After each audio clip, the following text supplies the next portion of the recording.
మే 13వ తేదీ జరిగేటువంటి ఎన్నికల్లో వైఎస్ఆర్ కాంగ్రెస్ పార్టీని ఆదరించి జగనన్నకు అండగా నిలిచి కాని గుర్తు మీద ఓటు వేసి మీ ఆశీస్సులు అందించండి, మరోసారి మీకు సేవ చేసేటువంటి భాగ్యాన్ని ప్రసాదించండి అని సర్వేపల్లి నియోజకవర్గంలో ఎన్నికల ప్రచారాన్ని నిర్వహించడం జరుగుతుంది.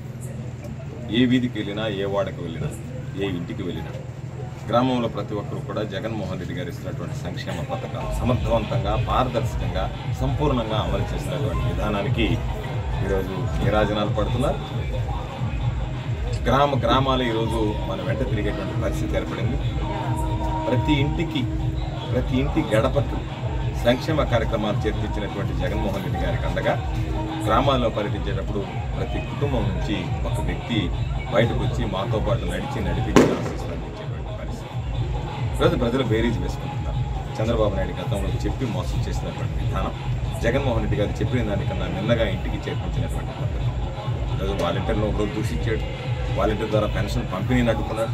ప్రజలు అనేక రకాలైనటువంటి అవస్థలు పడుతున్నారు. వృద్ధులు, దివ్యాంగులు అనేక రకాలైనటువంటి వ్యతలు పడుతున్నారు.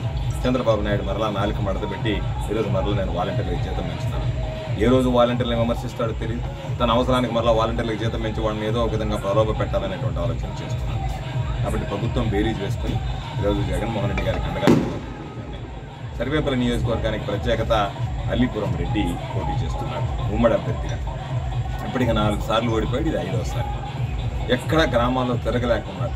గ్రామాలకు పోయి నేను చేసినటువంటి అభివృద్ధి ఇది అని చెప్పుకోలేకున్నాడు. గ్రామాలు నిస్సిగ్గుగా నేను ఓడిపోయానని చెప్పుకుంటున్నాడు తప్ప ఓడిపోయినా శాసనమండలి సభ్యుడి మంత్రి అయ్యానని చెప్పుకోలేకపోతున్నాడు.